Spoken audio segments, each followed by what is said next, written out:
A very good evening to all. Respected speaker for the day, CA Mohit Gocha ji. Respected moderator for the day, CA Prateek Kumar Agarwal ji. Respected branch committee members, respected past chairmen attending the webinar, respected senior members, and dear respected members.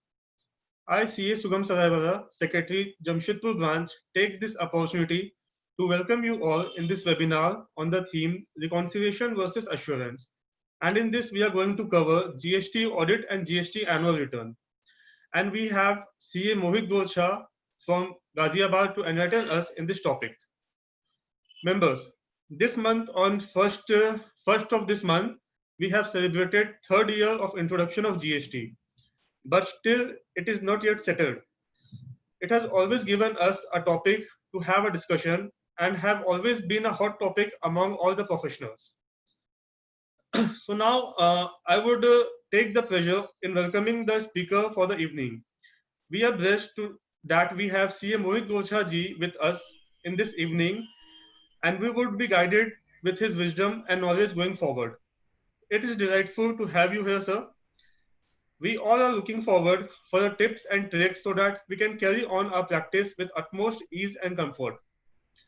Now I request our branch chairman, CA Sanjay Goyal ji, to deliver his welcome address. Over to you, Sanjay Bhaiya. Thank you, Sugam. A very good evening to all of you. Respected speaker of the day, CA Mohit Gocha ji. Respected moderator of the day, CA Prateek Agarwal ji. My managing committee members, senior members, past chairman, and all the participants. It's my pleasure to welcome all of you in this VCM on reconciliation versus assurance on GST 9 and 9C. The speaker for this session is CA Mohit Gocha ji. I heartily welcome you, sir. Thank you, sir. Friends, the GST has completed almost 3 years of operation, and GST is also work in progress. The main problem which the stakeholder is facing is technical glitches. Now many of the issues are resolved and we have to file GST 9 and 9C correctly. Now it is a high time to understand the GST Act properly and to apply it in a filing of various returns. We will discuss in detail about GST 9 and 9C with the speaker of the today's session. So I will conclude here with the words, GST is the economic integration of the India, just like under Sardar Vallabhbhai Patel has done the decades back to integrate the country. Thank you. Thank you, Sanjay Bhaiya. Now I request our branch treasurer, CA Siddharth Khandewal ji, to kindly introduce our speaker for the evening. Over to you, Siddharth ji. Thank you, Sugam. Honorable members of Jamshedpur CA branch, a very good evening to all of you. It is my privilege to introduce our speaker today. Mr. Mohit Gocha sir is a partner in AGMS and Company. He acquired membership of the ICAI in the year 2010 after completion of graduation from the College of Vocational Studies in the year 2005. He is also a law graduate. He is certified GST practitioner from the Institute of Chartered Accountants of India, New Delhi. He is GST corporate trainer and guest faculty of GST at various institutes, association, and Central Excise Revenue Audit. He is regularly conducting the seminars and workshops on GST as a speaker and has been a jury member for GST at National Convention for CA Students organized by Board of Studies, ICI, Ghaziabad. During his 10 years of post-qualification tenure, he has worked for many reputed companies and has handled professional assignments in the field of VAT, service tax, and statutory audits. He is regularly appearing before the GST, DVAT, Service Tax Department for various assessment and refund matters. I, CA Siddharth Khandewal, on behalf of the Managing Committee and members of Jamshedpur branch, give a warm welcome to our speaker, CA Mohit Gocha sir. Thanks a lot, Siddharth. Thanks a lot. Welcome, sir. Thank you, Siddharth ji. CA Mohit Gocha ji is a very known face for Jamshedpur. पहले भी इनके साथ हम seminars कर चुके हैं face to face. अब इनके साथ वेबिनार करने का मौका मिला है first time. So moving forward, now I welcome our moderator for the Prateek Kumar Agarwal, our young practitioner from Jamshedpur, And without wasting any time, I would request him to take the proceedings forward from here. Over to you, Pratik Bhaiya. Thank you, Sugam, for the introduction. Good evening to all the respected members and branch committee members of Jamshedpur. It's our honor to have CA Mohit Golcha ji present with us to deliberate on the topic reconciliation as assurance, GST annual return and audit, which is one of the most important issues trending now. Attendance, I would like to say that being critical in matters, GST audit and annual return, each of us are having some or the other query back of the mind with each and every clients. Now, but they're not taking much of the time. I would like to just let everybody know attendees may raise their queries under the question answer tab of the Zoom application. Either click on the icon and raise hand at the end of the session. And I request Mohit ji to share his knowledge so that we can all benefit from this session. Thank you. Thank you, Pratik. Thank you, Pratik. Good evening, all of you. ये Covid का time है और webinar की series है in terms, और जो ये tough time है, इस टफ टाइम में हमारे पास दो ही काम है, ऑडिट्स के और एनुअल रिटर्न और एनुअल ऑडिट के। बेस्ट पार्ट एक जैसे कहते हैं कि भाई अपॉर्चुनिटीज ढूंढनी होती है जहां पे भी क्राइसिस हैं, तो अपॉर्चुनिटीज एनुअल रिटर्न और एनुअल ऑडिट की सबसे ऑप्टिमम अपॉर्चुनिटीज है। रीजन उसका ये है कि सब कुछ लॉक हो चुका है 2018-19 का, तो ये ऑप्टिमम टाइम है where we can utilize every bit of time of hours to give a better reconciliation, better reporting. जो भी हमने सीखा इतने टाइम में, वी विल बी सीइंग। आज का जो टॉपिक भी है वो टॉपिक भी बड़ा इंटरेस्टिंग है इन टर्म्स कि रिकंसिलेशन वर्सेस एश्योरेंस। तो जीएसटी में ये नहीं समझ में आया कि ऑडिट कर रहे हैं या सर्टिफिकेशन दे रहे हैं, तो माइन्यूटली वो भी समझेंगे। कोशिश ये करेंगे कि इसको प्रैक्टिकली किस तरीके से करें, क्योंकि थ्योरेटिकली अब 3 साल हो गए हैं, we have understood a lot. Now the time is that how the same should be implemented. Sanjay ji ने बिल्कुल परफेक्टली बोला कि अब जो रह गया है वो टेक्निकल ग्लिचेस हैं। बिल्कुल ठीक है सर, मैक्सिमम टेक्निकल ग्लिचेस है, बट लॉ में भी अभी भी कई जगह ऐसी क्लैरिफिकेशंस और इम्प्रूवमेंट रिक्वायर्ड है कि जो इफेक्टली इम्पैक्ट करे और इम्प्लीमेंट हो। So with this saying and with the belief that I would be covering everything in respect of the 9 and 9C and would give my feedbacks and the challenges which we have faced practically while doing the audits, और lastly मैं सारे Q&A लेने की कोशिश करूंगा so that we would have a great interactive session. So with this I start my deliberation in terms of the reconciliation versus assurance. तो दोनों शब्दों में फर्क क्या है और as a auditor what does it means. तो पहला आज हम बात कर reconciliation versus assurance. Due date and applicability for filing GST R 9 and 9C। एक तो ये ड्यू डेट की भी बड़ा एम्बिग्यूटी रही है कि क्या ड्यू डेट है और कब 9 फाइल करना है, कब 9C फाइल करना है, that we will be seeing. Annual return at glance देखेंगे कि भाई किस तरीके से एनुअल रिटर्न दिखती है। Then I have taken 2 cases, क्योंकि ब्रॉडली अगर हम समझते हैं कोई भी बिजनेस है उसमें 2 ही सिनेरियोज है, या तो आउटवर्ड है या इनवर्ड है। तो उन आउटवर्ड सप्लाईज की रिपोर्टिंग और इनवर्ड सप्लाईज की रिपोर्टिंग से विद द केस स्टडीज और जो प्रैक्टिकली सिचुएशंस आई हैं उनको कैसे हैंडल करना है। देन ये सेकेंड ईयर है, तो सेकेंड ईयर में एम्बिग्यूटीज आ रही है स्पिल ओवर की। जो लास्ट ईयर की जो ट्रांजेक्शन्स थी जो करंट ईयर में रिपोर्ट करनी है, तो उसके कंटेक्स्ट में स्पेसिफिकली इनपुट टैक्स क्रेडिट के लिए एक एम्बिग्यूटी क्रिएट हो रही है 2 टेबल्स में, that is table number 6B and table 6M। वो भी हम क्रॉस करेंगे that what does the table 6B says and what does the table 6M says. So this all the things which we covered in our today's deliberation. So let us start with the reconciliation versus assurance. Normal अगर meaning समझे तो reconciliation क्या है, जो आज तक हम करते हुए आए बैंक रिकंसिलेशन, वही एक रिकंसिलेशन है।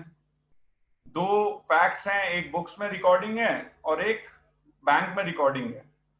तो रिकंसिलेशन जब मैंने देखा या समझा तो उसमें उन्होंने स्पेसिफिकली वर्ड यूज करा ट्रू एंड करेक्ट।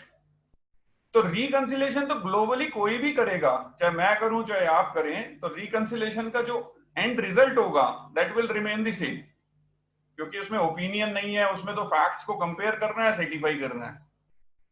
अब रिकंसिलेशन की इंपॉर्टेंस क्या है कि रिकंसिलेशन प्राइमा फेसी हमें एरर्स, डिस्क्रिपेंसीज और फ्रॉड्स के बारे में बता सकता है। रीजन बीइंग, अगर मेरी बुक्स का डेटा मिसमैच आता है और उसकी कोई रिकंसिलेशन नहीं है, कोई जस्टिफिकेशन नहीं है, तो it will help me to detect any errors और डिस्क्रिपेंसीज। अब चलते हैं assurance. Now what does assurance means? Assurance, insurance, मतलब कहीं ना कहीं दोनों में रिजेम्बलेंस भी है। तो एश्योरेंस क्या कह रहा है कि भाई जो कानून में लिखा हुआ था, जो लॉ में लिखा हुआ था, जो गवर्नमेंट हमसे चाहती थी, क्या वो इंप्लीमेंट हुआ है या नहीं हुआ। तो वो तो randomly what we are seeing कि जो भी सिस्टम्स इन प्लेस है किसी भी ऑर्गेनाइजेशन में, that needs to be seen कि भाई जो इनवॉइसेस बने are they as per the rules or not, और whether the provisions which are related to GST have been followed or not. तो एश्योरेंस की जब डिस्कशन होगी तो assurance it's a opinion based which may vary from person to person depending upon his skill set, depending upon the internal controls of the organization। तो उसी को ध्यान में रखते हुए जब आप लोगों ने 9C भरा होगा तो 9C दो पार्ट्स में, एक पार्ट ए और एक पार्ट बी। पार्ट ए में वो जब रिकंसिलेशन कराता है तब आपको कहता है लिखो जी ट्रू एंड करेक्ट। तो true and correct reason being क्योंकि आप फैक्चुअल स्टेटमेंट्स को कंपेयर कर रहे हो, तो when you are comparing two figures it has to be true and correct। जब आपने पार्ट भी दिया जहां पे आपने ओपिनियन दिया तो उन्होंने क्या अमेंड कर दिया, उसको ट्रू एंड करेक्ट से हटा के ट्रू एंड फेयर कर दिया instead of true and correct. अब क्या assurance true and fair as well as true and correct भी हो सकती है? तो आंसर है यस। अगर मेरे को किसी ने बोला कि भाई कंप्लीट एश्योरेंस दे दो, तो कंप्लीट एश्योरेंस में तो मेरे को ट्रू एंड करेक्ट भी उसको देना पड़ेगा। एश्योरेंस बेसिकली हेल्प कहां करती है, जो भी मेरे पास इंफॉर्मेशंस हैं उस इंफॉर्मेशंस को एक प्रॉपर चैनल से मूव करवाती है और मैनेजमेंट को हेल्प करती है टू टेक दी डिसीजंस।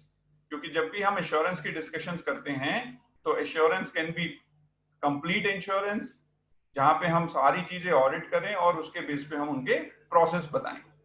तो with this basic understanding we are able to know कि रिकंसिलेशन क्या है और एश्योरेंस क्या है, और इन दोनों की इंपॉर्टेंस इसलिए जरूरी है।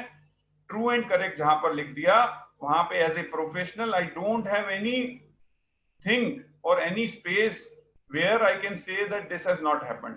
सो जब भी मैं ट्रू एंड करेक्ट अगर कोई रिपोर्ट दूंगा, it's a certificate, so it is my onus to state that whatever is there in the books versus the returns it has to be 100% correct.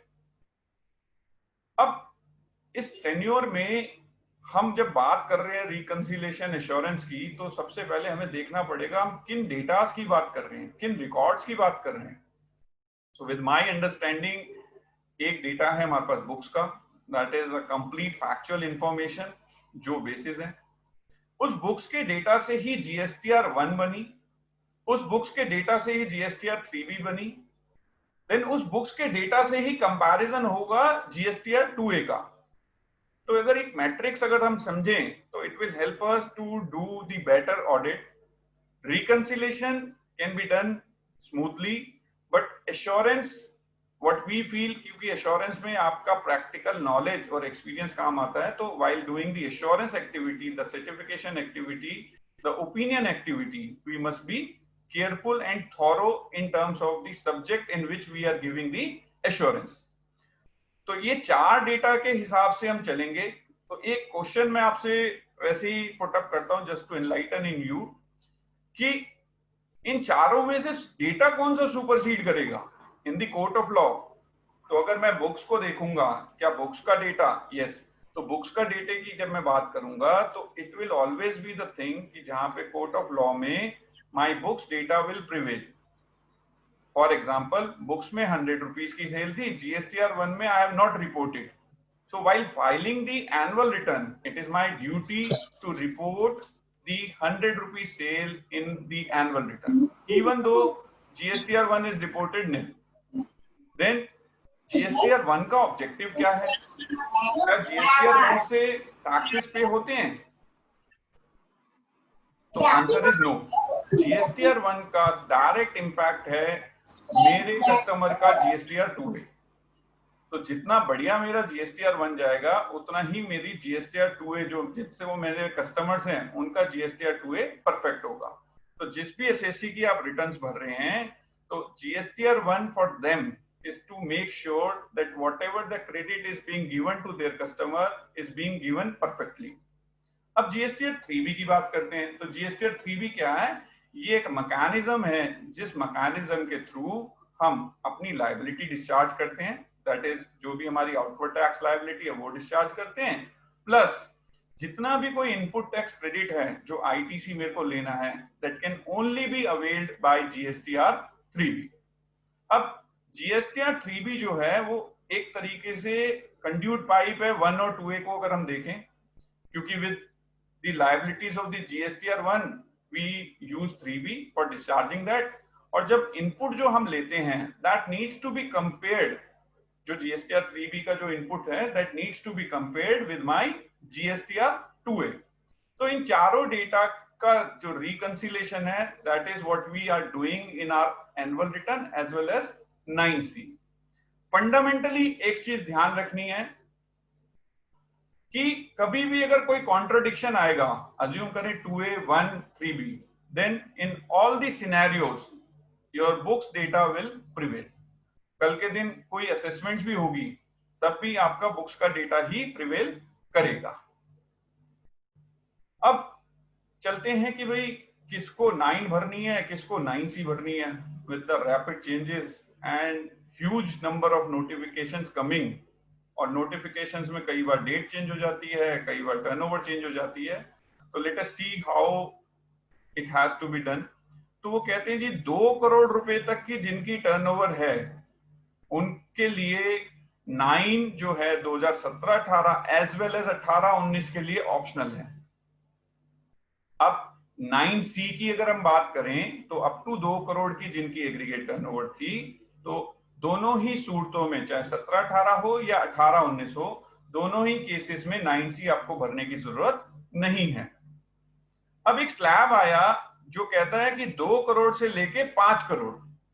अब 2 करोड़ से 5 करोड़ अगर मेरी टर्नओवर है तो 17-18 में तो मेरे को 9 भी भरनी है और जीएसटीआर 9C भी भरनी है। 18-19 में अगर मेरी टर्नओवर 2 करोड़ से ज्यादा है बट 5 करोड़ से नीचे है तो इन दैट केस मेरे को सिर्फ जीएसटीआर 9 भरनी है, 9C भरने की जरूरत नहीं है।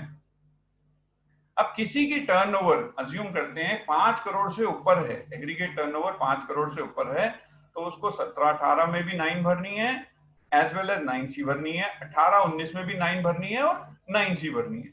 So with this understanding we would be able to know कि 9 भरना कब है और 9C भरना कब है। अब कुछ इंपॉर्टेंट पॉइंट्स हैं जो हमें ध्यान रखने चाहिए while preparing the annual returns। एक तो सबसे पहला मोस्ट इंपॉर्टेंट पॉइंट क्या है, ये लास्ट अपॉर्चुनिटी है, last golden opportunity to rectify everything anything which seems कि जो हमसे गलती हो गई है while filing the GSTR 1, 3B और मैचिंग दी 2A। तो लास्ट अपॉर्चुनिटी है अपने क्लाइंट्स को सेफगार्ड करने की इन टर्म्स, अगर सेम मिस्टेक डिपार्टमेंट ने अगर पकड़ी तो it will end up in resulting a greater amount of interest as well as penalty. आज आप कोई भी आइडेंटिफिकेशन करते हो, कोई भी फीडबैक निकालते हो, तो then it won't be resulting in the penalty. So make sure take annual return and annual audit as a assignment where you are making sure कि आपके क्लाइंट को आपको पेनल्टी से बचाना है। वो पेनल्टी से कब बचेगा?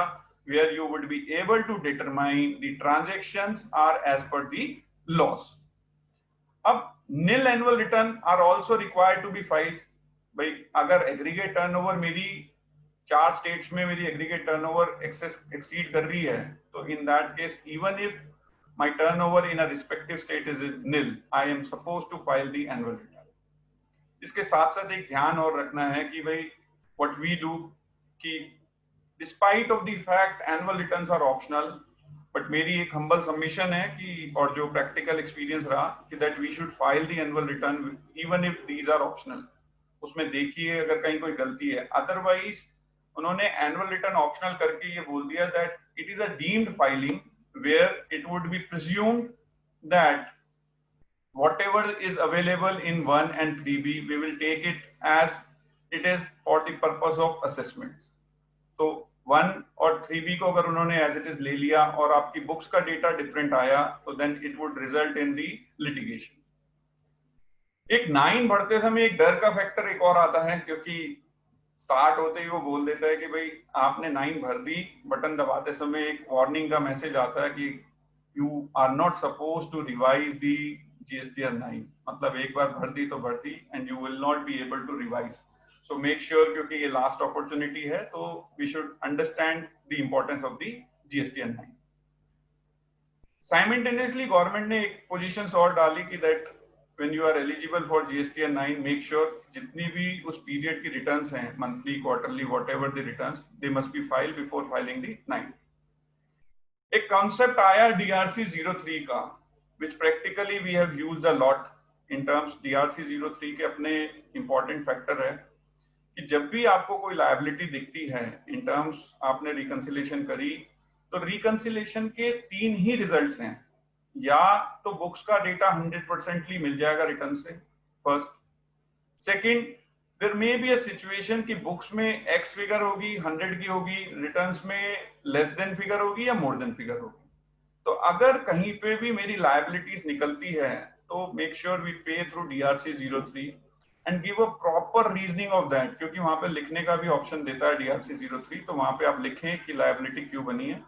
It will help you whenever the assessments would be coming, क्योंकि अब assessments का दौर भी शुरू होने वाला है और e-assessments भी आने वाली हैं, क्योंकि पोर्टल्स उस हिसाब से एक्टिवेट हो गया.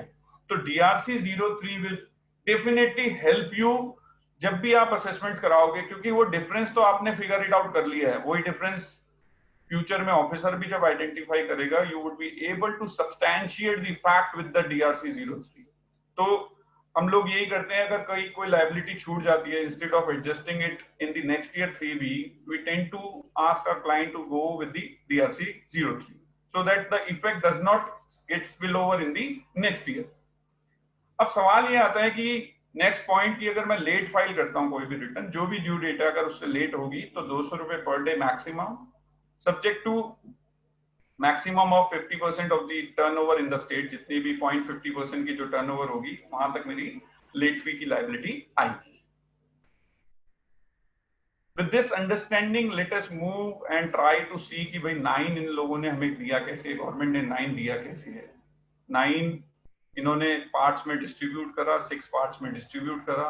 फर्स्ट पार्ट सेज कि भाई बेसिक डिटेल्स, जस्ट लाइक जो हम आज तक हम टैक्स ऑडिट्स में भी करते हुए आए हैं, बाकी रिटर्न्स में भी करते हुए आए हैं. Basic details talks about the information of the registered persons. Then we have a segment details of outward and inward supplies made during the financial year. तो जितना भी मैंने आउटवर्ड पे अगर कोई टैक्स पे करा या inward supplies which are leviable to taxes are to be reported here, as well as all the exempt turnover. जितनी भी मेरी आउटवर्ड सप्लाईज हैं, चाहे वो टैक्सेबल हो चाहे exempt हो, that needs to be reported here. Then we have details of ITC for the financial year. तो जितना भी मेरा इनपुट टैक्स क्रेडिट उस साल के रिलेटेड है, that needs to be reported here. Details of tax paid. अब ये टैक्स पेड क्या है? जितना मैंने टैक्स पे करा उस साल में, that is through GSTR 3B would be reported here and that needs to be reconciled. Then we have particulars of the transactions. Fifth part में वो बात करता है कि अगर कोई ट्रांजेक्शन आपकी करंट ईयर की नेक्स्ट ईयर रिपोर्ट आपने करी है, उसका कोई भी इफेक्ट है, that needs to be reported in table number 5. Lastly, other information. अब other informations में for 2 years, that is 17-18 as well as 18-19, they have made the optional कि other information में वो basically हमसे मांगता है refunds की informations, demand की informations और job work related कुछ informations है, composition dealer related informations है, that needs to be provided.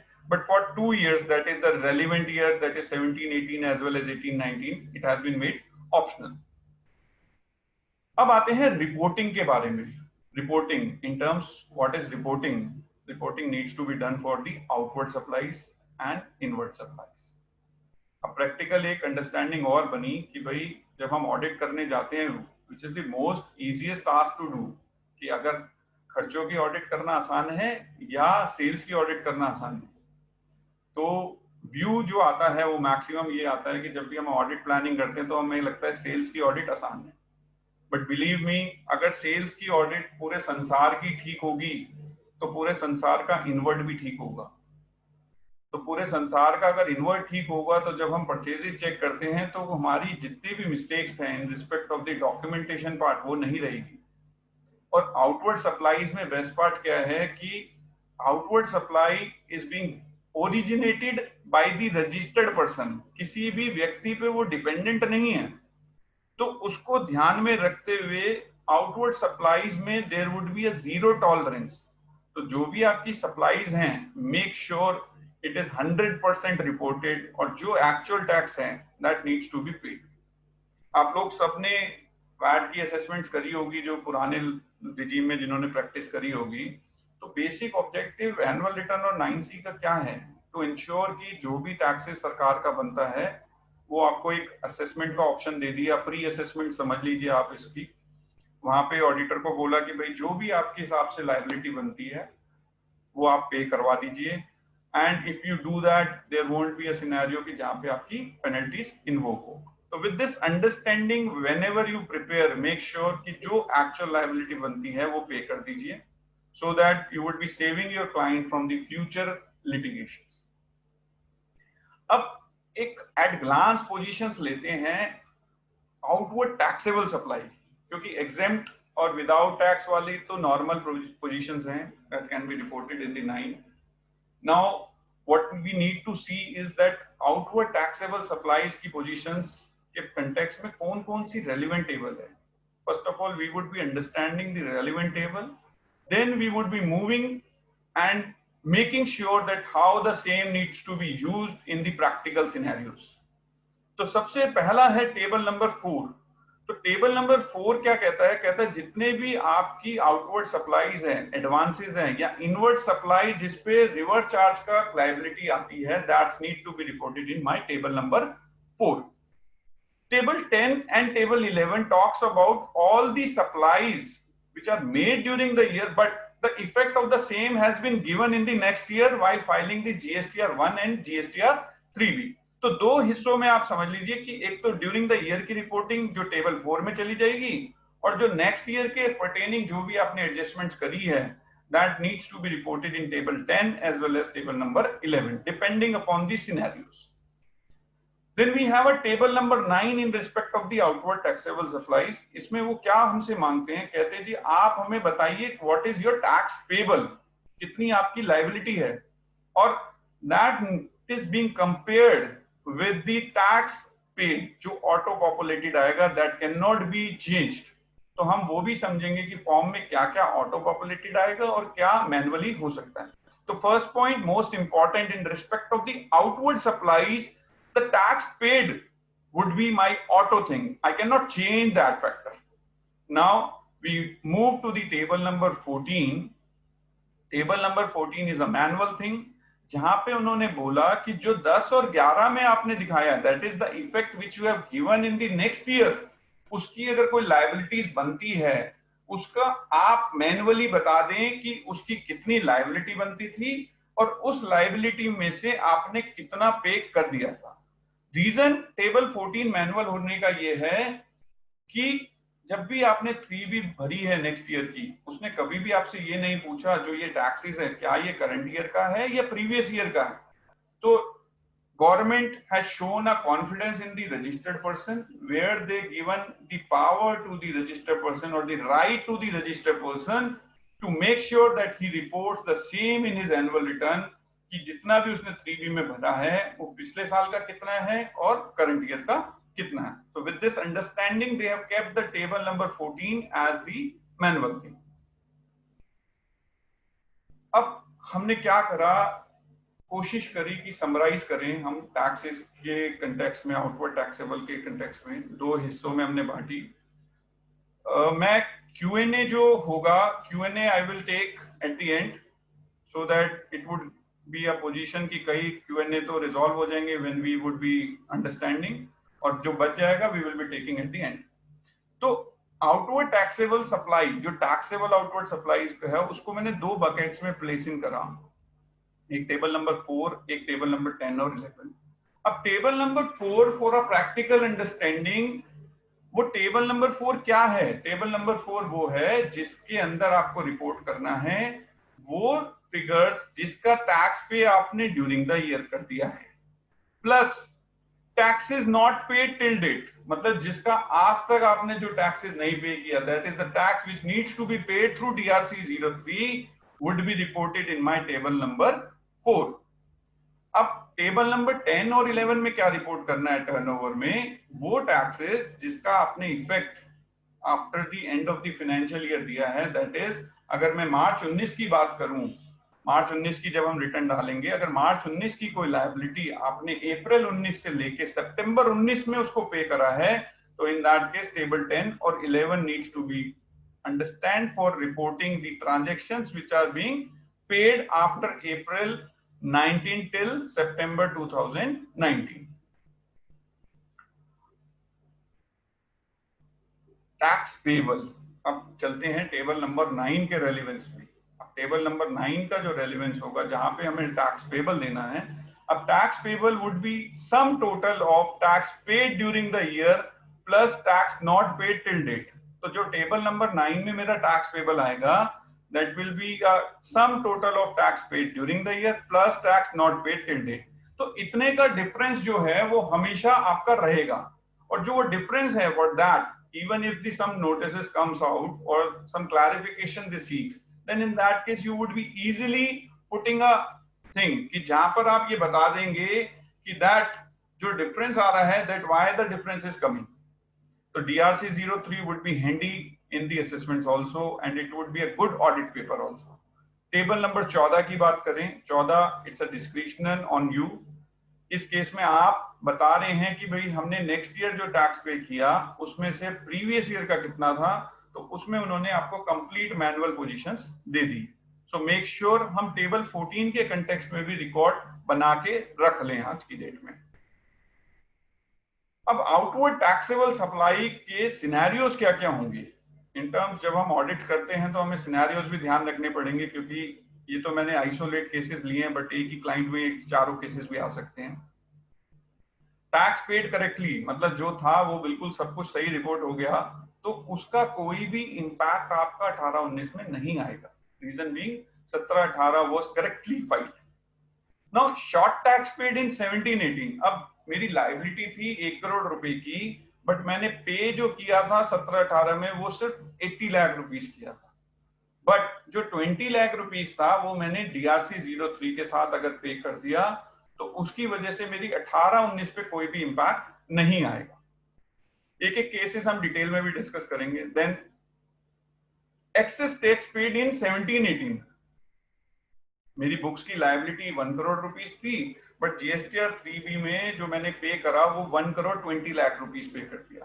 तो 17-18 में जो 20 लाख रुपए मैंने एक्सेस पे कर दिया, उसके मेरे पास दो ऑप्शंस हैं, या तो मैं उसको एडजस्ट करूं फ्यूचर लायबिलिटीज में, और I may claim the refund of the same also, but refunds का टाइम भी जा चुका है, तो हमें अब पोजीशन जो है is to utilize that excess paid with my future liability. अब एक सिनेरियो आएगा जहां पे मैंने पार्टली टैक्स पे किया 17-18 में और पार्टली पे किया 18-19 में। तो मेरा जो एग्जांपल था 1 करोड़ रुपीस का, उसमें से 80 लाख रुपए तो मैंने लास्ट ईयर पे कर दिए और 20 लाख रुपए मैंने नेक्स्ट ईयर पे किए। Next year by filing the GSTR 3B of 18-19, तो उसका डेफिनेटली इफेक्ट जो है 18-19 की रिटर्न्स में आएगा। तो हम दोनों सिनेरियोस को प्रैक्टिकली अंडरस्टैंड करते हैं कि हमें 9 में कैसे रिपोर्ट करना है और 9C में कैसे रिपोर्ट करना है। तो पहली केस स्टडी जो हम लेंगे जिसमें हम अंडरस्टैंड करेंगे कि अगर मेरा एक्सेस टैक्स पेड होता है 17-18 में, उसकी एडजस्टमेंट्स 18-19 में मुझे कैसे करनी है। तो उसको समझने के लिए हमें क्या करना पड़ेगा, सबसे पहले फैक्ट समझना है। Now what is the fact? Fact कहता है कि जो टोटल टैक्स पे मैंने किया है, मतलब जो मैंने 3B में पे किया है, वो कितना है 18-19 की 200 रुपए। लास्ट ईयर का एक्सेस टैक्स पेड कितना था, दैट वाज 500। तो सम टोटल जो 200 प्लस 500 का हुआ दैट इज 700। 700 रुपए मैंने टैक्स किसके लिए पे किए, कौन से ईयर के लिए किए, दैट इज 18-19 के लिए। अब मैं जाता हूं अपनी बुक्स पे, अब मैंने बुक्स ड्रॉ करी, तो बुक्स में मैंने ड्रॉ करके ये पता चला कि जो 18-19 की मेरी टैक्स पेबल था वो कितना था, 1100 रुपए। 400 रुपए मैंने 18-19 के पीरियड में पे नहीं करे, तो उसकी रिकंसिलेशन में क्या समझ में आया कि 300 रुपए तो मैंने नेक्स्ट ईयर पे किए थे, that is from April 2019 till 30th सितंबर 2019, तो उस दौरान मैंने उसको पे कर दी। लास्टली जो 100 रुपए थे वो मैंने आज तक पे नहीं करे, और जब मैंने ऑडिट करी या जब मैंने एनुअल रिटर्न की वर्किंग करी तब मुझे पता चला कि 1100 में से सिर्फ 1000 रुपए ही पे हुए हैं, 100 रुपए पे नहीं हुए, तो मैं उसके लिए DRC 03 यूज करूंगा। So this is the fact which we would be considering that how the same should be reported in 9 and 9C. तो दोस्तों मैंने ये बोला था कि भाई table number 4 talks about the tax paid during the year as well as tax not paid till date. तो मैंने टेबल 4 में क्या फिगर्स डाली, 700 plus 100 that is 800. 800 is a sum total of tax paid during the year as well as tax not paid till date. मतलब जिसका मैं DRC 03 जमा कराऊंगा वो मुझे टेबल 4 में ऐड कर देंगे। टेबल नंबर 10 क्या था, जिसकी पेमेंट्स हमने नेक्स्ट ईयर पे करी है, that needs to be reported in my table number 10। तो 300 रुपए मैं टेबल 10 में रिपोर्ट करूंगा, तो कंप्लीट मेरी जो रिकंसिलेशन 1100 की हो गई वो बन चुकी है कि 1100 रुपए को मेरे को कैसे रिपोर्ट करना है, 4 में 800 रुपए और 10 में 300 रुपए। अब चलते हैं टैक्सेस के कंटेक्स्ट में कि भाई टैक्सेस जो हैं वो कैसे दिखाने हैं। तो टैक्सेस के लिए मैंने आपसे डिस्कस किया था कि कैसे कैसे शो होंगे। एक तो टेबल नंबर 9 है आपके पास, जहां पे आपने बोला जी 800 रुपए मेरे टैक्स पेबल बनता है, जिसमें से 200 रुपए तो मैंने कहा कर दिए, टैक्स पेड कर दिया टेबल नंबर 9 के अंदर। 9 में 200 रुपए कैसे आए, क्योंकि ड्यूरिंग द ईयर तो मैंने 200 ही पे किए थे और 500 रुपए लास्ट ईयर का कैरी फॉरवर्ड आया था, तो 700 रुपए मैंने पे करे हैं 800 रुपए के कंटेक्स्ट में, तो 100 रुपए का मैं DRC 03 जमा करा दूंगा। और टेबल नंबर 10 में क्योंकि मैंने रिपोर्ट किए थे 300 रुपए, जो कि 14 नंबर से एडजस्ट हो जाएगा 300 रुपए, तो 300 टैक्स पेबल में भी चला जाएगा और टैक्स पेड में भी चला जाएगा। तो टोटल जो मेरा टैक्स पेड है 1100 रुपए का जो पेबल था वो मैंने कैसे पे किया, 200 रुपए तो GSTR 3B 18-19 से पे कर दिया, 300 रुपए मैंने 19-20 की 3B से पे कर दिया, और 500 रुपए क्योंकि एक्सेस पेड था मेरा 17-18 का, तो वो मैं कैरी फॉरवर्ड करके लेके आ गया, उससे मैंने पे कर दिया। लास्टली 100 रुपीज मैंने DRC 03 से पे कर दिया while filing my annual return. अब चलते हैं इसकी रिकंसिलेशन भी साथ साथ बना लेते हैं, सो that it would be helpful. 200 रुपए टैक्स पेड आएगा जब टेबल नंबर 9 में जो ऑटो पॉपुलेटेड आएगी, लास्ट ईयर का 500 रुपए फिगर आया, इफेक्टिव टैक्स पेड जो मैंने किया वो 700 का किया, ऐड कर दिया मैंने 100 रुपए, वो 100 रुपए जो मैंने DRC 03 से जमा करे, तो टेबल नंबर 9 का टेबल 800 था और पेड भी 800 रुपए बन गया। अगर हम इस पोजीशन से चलते हैं तो जब हम 9C भरेंगे there will not be a situation जहां पे कोई अनरिकंसाइल्ड अमाउंट हमारा रह जाएगा। तो table number 5 of 9C would completely match if we put the figure in the manner in which we have discussed. अब सिनेरियो नंबर 2 लेते हैं। तो सिनेरियो नंबर 2 के अंदर क्या सिचुएशंस हैं कि आउटवर्ड सप्लाई ऑफ 17-18, जो 17-18 की मेरी लायबिलिटी थी उसको मैंने 18-19 में पे किया। तो फैक्ट समझेंगे। फैक्ट समझने में सबसे पहले हमने फैक्ट क्या समझना है कि भाई मैंने 18-19 में 3B में टैक्सेस कितने पे किए, तो मैंने टैक्सेस जो पे किए वो किए 1200 रुपए, और टोटल टैक्स ऑफ 17-18, जो 17-18 में मैंने जो शॉर्ट पे किया था उसको मैंने एडजस्ट किया 18-19 की 3B में, तो माइनस कर दिया 1200 में से। तो ड्यूरिंग द ईयर जो 18-19 का मेरा टैक्स पेड है वो कितना है, 700 रुपए। अब मैंने बुक्स को चेक किया कि मेरी एक्चुअल लायबिलिटीज कितनी है 18-19 में, तो बुक्स ने बताया कि मेरी लायबिलिटी है 1100 रुपए की। तो मैंने कहा जी 1100 रुपए में से 700 तो हम पे कर चुके, 400 बच गए। तो 400 की जब रिकंसिलेशन बनाई तो रजिस्टर्ड पर्सन ने कहा जी 300 रुपए तो मैंने 19-20 की आपकी अप्रैल 19 से लेके सितंबर 19 तक मैंने 300 पे कर दिए, और 100 जो आप बता रहे हो वो मैं DRC 03 से पे कर दूंगा। तो ये वाला जो सिनेरियो, इस सिनेरियो में हम क्या डिस्कस करना चाह रहे हैं कि जो लास्ट ईयर का टैक्स पेड नेक्स्ट ईयर अगर होता है तो उसको कैसे एडजस्ट करना है। तो दैट्स व्हाई ये सारी रिकंसिलिएशन को अवॉइड करने के लिए इन respect of the outward taxable supplies, अगर हम 17-18 में सीधा DRC 03 ही जमा करा देते तो इतना सारा हमें रिकंसिलिएशन बनाने की जरूरत नहीं पड़ती। अब रिपोर्टिंग देखते हैं। जो पहला केस स्टडी था और अब इस केस स्टडी में जो टेबल 4 और टेबल 10 की reporting that would be identical, there won't be any change, क्योंकि 4 और 10 में वही पोजीशन जाएंगी, 800 रुपए और 300 रुपए। नाउ 9 का जो रिकंसिलिएशन होगा that will be a different, क्योंकि 9 में अब क्या आएगा, आपका एक्सेस टैक्स पेड दिखाई देगा। रीजन बीइंग क्योंकि 1200 रुपए आपने ड्यूरिंग द ईयर पे किए। अब जो 1200 रुपए पे किए, क्योंकि फॉर्म इस तरीके से डिजाइंड है कि वो 1200 रुपए को आपको कभी मौका नहीं मिला था टू एक्सप्लेन कि करंट ईयर का कितना था और लास्ट ईयर का कितना था, तो ये ऑटो उठ के आएगा 1200 रुपए का। Here the department is giving you the opportunity to give them the reconciliation. But अगर 9C है तब तो रिकंसिलिएशन चला भी जाएगा, बट 9 में तो इट इज डिफिकल्ट। तो 800 रुपए पेबल था, पेड आ गया 1200 रुपए, 300 रुपए, 300 रुपए, तो कंप्लीट एडजस्टमेंट हो गई। अब इसकी एक रिकंसिलिएशन जो हमने बनाई वो क्या बनाई कि 1200 रुपए ऑटो आएगा। ये जो 1200 रुपए है ये ऑटो पॉपुलेटेड है। अब हम कह रहे हैं जी 500 रुपए तो लास्ट ईयर का है, तो लास्ट ईयर का हमने माइनस कर दिया। तो इफेक्टिव टैक्स कितना पे किया मैंने, 700 रुपए का। DRC 03 से कितना पे किया, 100 रुपए का। तो कंप्लीट मेरी 800 रुपए की जो पेबल आ रही थी 9 में, that will be reconciled. Then 9C में कोई इंपैक्ट नहीं आएगा अगर हम इसी पोजीशन से जाएंगे। और फॉर असर्टेनिंग दी 500 रुपए का जो अमाउंट है उसके लिए हम लास्ट ईयर का 17-18 भी चेक कर सकते हैं। There we would be having the same figures which we have reported. तो I hope outward taxable supply related हमारी सारी केस स्टडीज कंप्लीट हो गई है। Now I am moving towards the reporting of inward supplies, that is ITC। Believe me, जो ये ITC वाला segment है it is most important. Reason being कि अगर मेरा ITC डिनाइल हो जाता है किसी भी रीजन की वजह से, it will make my profitable unit a loss making unit. अभी सब कुछ अच्छा लग रहा है, बट अगर इनपुट टैक्स क्रेडिट की क्लासिफिकेशन अवेलमेंट में अगर कहीं पे भी इशू आया और डिपार्टमेंट ने कहा कि we will not be allowing you the ITC, then in that case my profit making unit would turn into a loss making unit. तो उस अंडरस्टैंडिंग से we should put a great effort while doing the analysis of the ITC, since it has a direct impact on my P&L. अब ITC के related tables कौन कौन से annual return में, वो हमें पता होना चाहिए।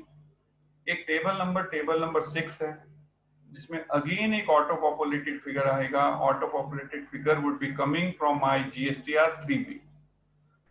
उसका वो रिकंसिलिएशन आपसे मांगता है, वो पूछता है कि भाई ये बताओ इसमें से इनपुट्स कितना, इनपुट सर्विस कितना, कैप गुड्स कितना, रिवर्स चार्ज का कितना, इंपोर्ट ऑफ सर्विसेज का कितना। तो कंप्लीट एक आपसे क्लासिफिकेशन लेने की कोशिश करता है। अब टेबल 7 बात करता है सारी की सारी रिवर्सल या इनएलिजिबल क्रेडिट जो फॉर द फाइनेंशियल ईयर अगर आपकी कोई पेंडिंग है तो वो आप टेबल 7 पे बताएंगे। Table 8 it's a challengeable thing. Last year भी इसने हमें बहुत परेशान किया था और इस साल भी ये कहीं ना कहीं करेगा। when I would be discussing two tables, that is table number 6B or table number 6M, that needs to be seen. Major जो challenge है table number 8 का, they need to know the reconciliation of the data available on the portal, जो उनके पास data available है। अब ambiguity ये रहती है कि फॉर्म में 2A कुछ और आता है और एक्चुअल डाउनलोडेड 2A कुछ और आता है। तो उसका भी उन्होंने एक mechanism last year they have addressed that issue and they have given the solution. और क्लैरिफिकेशन भी आया था that it is for the information purpose that we should give the complete reconciliation of the data available on the 2A versus the input which we have अवेलेड।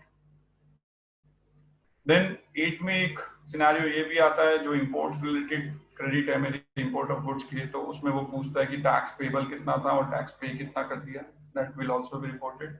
और कौन सा input जो है वो आपके पर्टेन नहीं करता, that will also be reported in table number 8। अब टेबल 12 की बात करते हैं। Table 12 talks about the reversal of ITC availed during the previous financial year. कोई भी अगर मैंने आईटीसी रिवर्स किया है तो 12 में रिपोर्ट होगा। कोई भी आईटीसी मैंने नेक्स्ट ईयर अवेल किया है, that will B reported in my table number 13। तो विद दिस अंडरस्टैंडिंग दैट कि आईटीसी के लिए कौन कौन सी टेबल यूज होगी, वी विल बी अंडरस्टैंडिंग कि सिनेरियोस क्या क्या होंगे। अगेन हमने कोशिश करी कि हम सिनेरियोस के बेस पे प्रैक्टिकल अंडरस्टैंडिंग को ध्यान में रखते हुए हमने केसेस बनाए। इसके अंदर पहला केस ये बनाया कि सब कुछ परफेक्ट है, जितना बुक्स में है उतना ही रिटर्न्स में है, और लास्ट ईयर की जो 17-18 की रिटर्न्स गई थी वो भी परफेक्टली गई थी। तो then in that case there will no be effect in 18-19।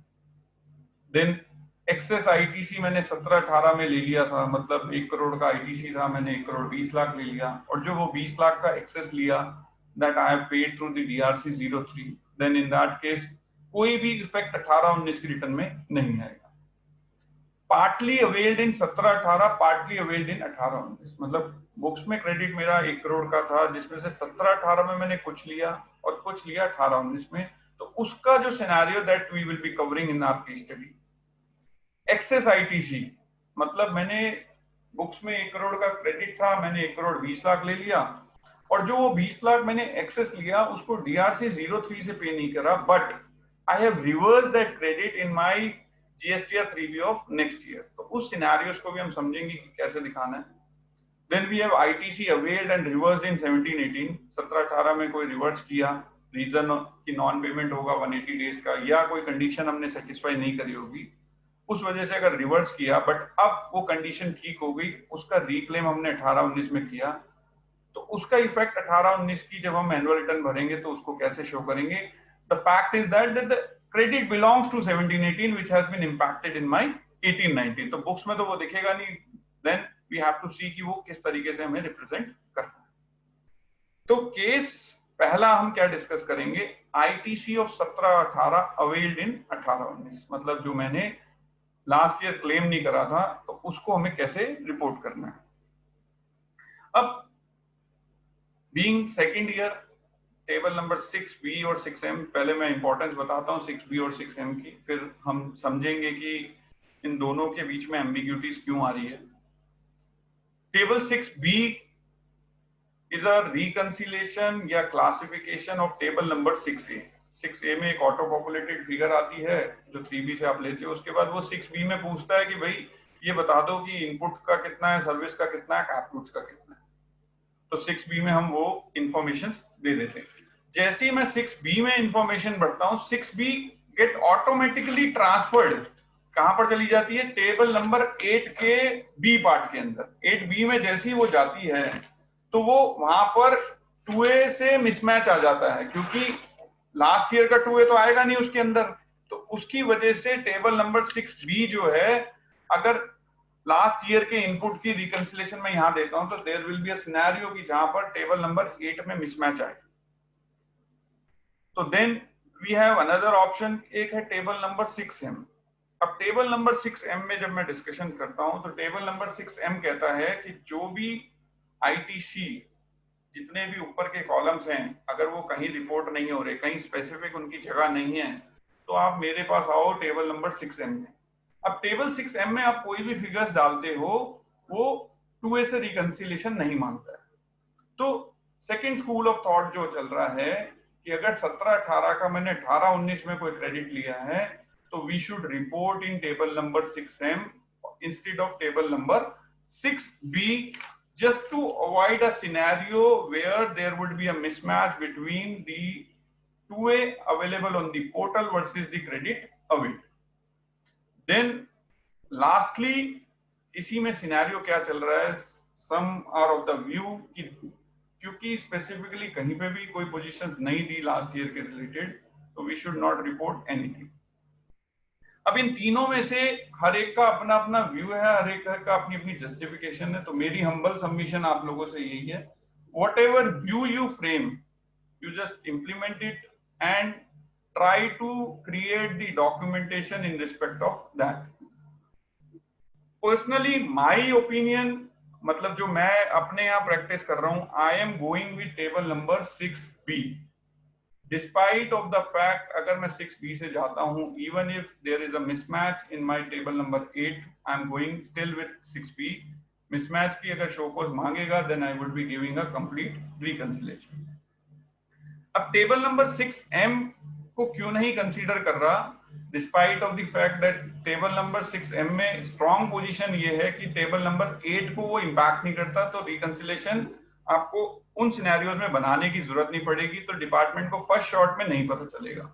But table 6M की जब रीडिंग करते हैं या इंस्टीट्यूट की गाइडलाइंस भी पढ़ते हैं, तो 6M बिल्कुल स्पेसिफिकली दिया हुआ है in terms of all those credit जहां पर मेरा कोई बिजनेस टेक ओवर हो गया, या मैं पहले कंपोजिट डीलर था अब रेगुलर डीलर हो गया, उस टाइप के जितने भी क्रेडिट हैं वो 6M में रिपोर्ट करने हैं।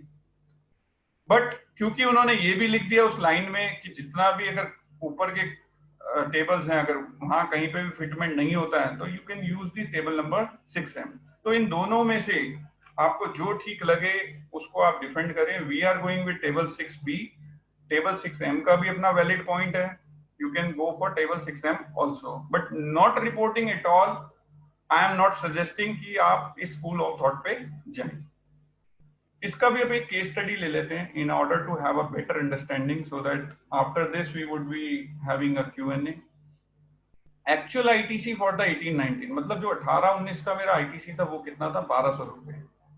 और जो मैंने अवेल्ड किया, मतलब जो मैंने 3B भरी थी अप्रैल 18 से लेके 31 मार्च 19 में, वो कितनी भरी थी मैंने, 800 रुपए।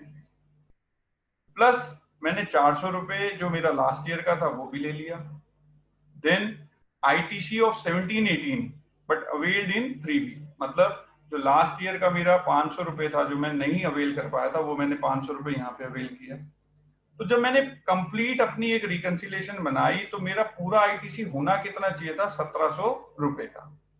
कॉरेस्पॉन्डिंगली मैंने जो मेरी 3B भरी थी अप्रैल 18 से लेके मार्च 19 तक, उसमें क्या फिगर शो की है, 800 plus 500, that is 800 current year का था और 500 लास्ट ईयर का।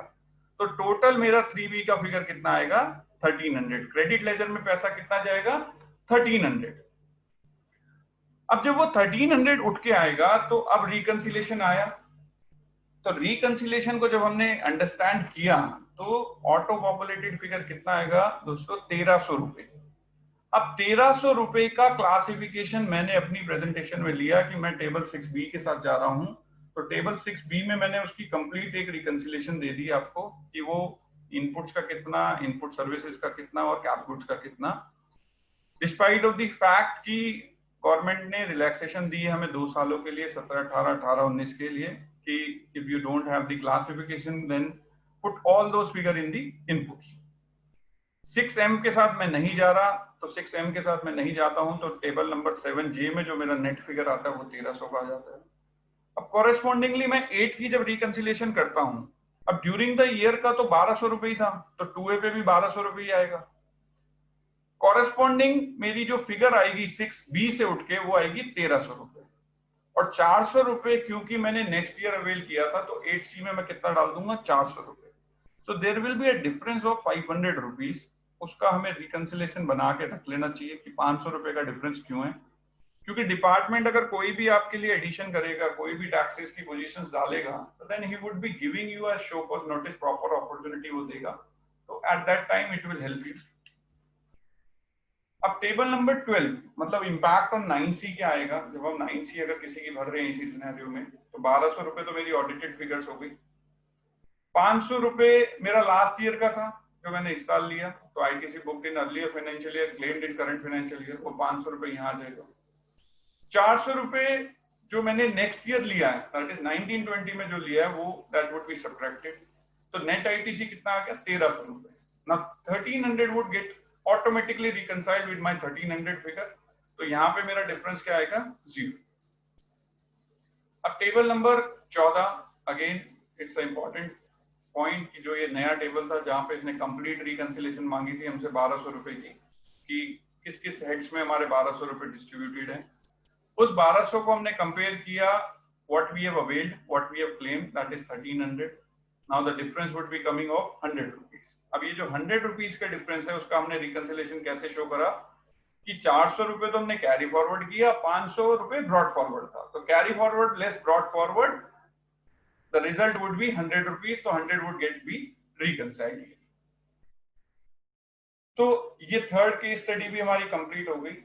Now the last case study of this session is that कि एक्सेस आईटीसी ऑफ 17-18 रिवर्स्ड इन 18-19। तो मैंने लास्ट ईयर ज्यादा ले लिया था, मैंने डीआरसी 03 से पे ना करके मैंने रिवर्स किया है अपनी नेक्स्ट ईयर की रिटर्न्स में, तो उसका रिप्रेजेंटेशन हमें कैसे करना है।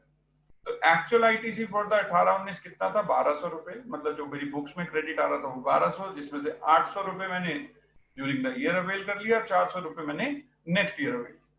अब 17-18 का जो मैंने रिवर्सल किया, that is 500, I have reversed it, तो उसकी वजह से क्या हो गया, मेरा नेट कितना आ गया, 700 रुपए। अब जो मैंने 3B भरी, दैट इज फ्रॉम अप्रैल 18 से मार्च 19 की जो 3B भरी, उसमें क्या करा, 800 तो पहले लिया, फिर 500 का रिवर्स किया, तो नेट इंपैक्ट जो मेरे क्रेडिट लेजर में जाएगा वो कितना जाएगा, it would be 300 which would be going in my credit ledger. अब इसकी रिकंसिलेशन देखते हैं कि रिकंसिलेशन कैसे बनेगी, क्योंकि मैंने 800 रुपए डाला था, तो 6A में हमेशा इंपैक्ट जो आएगा वो 800 का आएगा, 800 का आया, 800 की रिकंसिलेशन दे दी, तो कोई टेबल 6M का यहाँ पे एम्बिग्यूटी नहीं आएगी।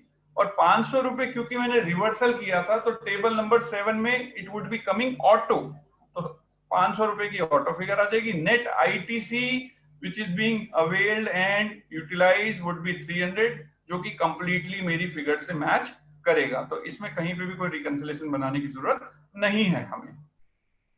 अब चले टेबल नंबर 8 में। 8 में again there will not be required any reconciliation, reason being 800 रुपए करंट ईयर का मैंने दिखा दिया यहाँ पे और 400 रुपए मैंने नेक्स्ट ईयर शो किया, तो कंप्लीट 1200 रुपए की रिकंसिलेशन मेरी बन गई। अब इसका इंपैक्ट हमें ये देखना है, जो 9C जब हम जिनकी ऑडिट्स कर रहे हैं उसके जो टेबल नंबर 12 भरेंगे उसमें कैसे शो करना है। तो बुक्स का क्रेडिट मेरा कितना था, 1200 रुपए, लास्ट ईयर का कोई क्रेडिट नहीं, तो 0 लिख दिया मैंने। ITC booked in current financial year to be claimed in subsequent financial year, मतलब जो 400 रुपए मैंने नेक्स्ट ईयर लिया 19-20 में, वो मैंने वहां शो किया, तो it would getting be subtracted, that is 1200 minus 400, it would be coming 800। Auto कितना आएगा, 9 से कितना उठ के आएगा, इट वुड बी 300, तो again there will be a difference of 500 that we need to give the reconciliation. और इस रिकंसिलेशन के लिए हम 17-18 की रिटर्न भी यूज कर सकते हैं, जहां पे हमने ITC reversed in the next year mention किया था, it will help you to substantiate that fact also. तो जब भी आप 18-19 की रिटर्न बनाएं तो 17-18 की हैंडी इंफॉर्मेशन अपने पास जरूर रखें, otherwise it will be a difficult task for you, क्योंकि दोनों सालों की फिगर्स आपको कंपेयर कहीं ना कहीं करनी पड़ेगी। अब टेबल नंबर 14 की रिकंसिलेशन देखेंगे तो क्या दिखा रहा है ये कि भाई बुक्स में 1200 था, ऑटो कितना आया, 300 रुपए, तो 900 रुपए का reconciliation 900 would be coming as negative figure, तो वहां पे हमें अनरिकंसाइल्ड के रीजंस लिखने का ऑप्शन होता है, तो there we can easily write कि what we have done, why the minus figure is coming, कि 500 रुपए तो हमने लास्ट ईयर का रिवर्स किया प्लस 400 रुपए हमने नेक्स्ट ईयर लिया, तो दोनों का सम टोटल जो आएगा that will be coming as 900 to give a clear cut reconciliation of the same. Suggested reconciliation हमने एक बनाने की कोशिश करी, उसमें क्या करा कि जी 1200 रुपए थे, 1200 में से 400 को माइनस करा, करंट ईयर का निकाला 800 रुपए, लेस रिवर्स फॉर 17-18 500, तो 300 would be coming and 300 would be matching what we have availed. So with this, our case study in respect of the input tax credit is being completed. Outward के हमने cases कर लिए, inputs के cases कर लिए। एक दो issues discuss करूंगा जो आजकल अभी थोड़ा सा एम्बिग्यूटीज क्रिएट कर रहे हैं, क्योंकि अभी हमने रिटर्न्स कहीं फाइनल करी है और साइन करी है। सिचुएशन क्या आया कि मैंने ऑडिट करी, एनुअल रिटर्न ऑडिट करी, और उसमें समझ में आया कि उन्होंने रॉन्ग पेमेंट कर दिया। तो रॉन्ग पेमेंट क्या हुआ कि आईजीएसटी पे करना था बट गलती से सीजीएसटी और एसजीएसटी पे कर दिया।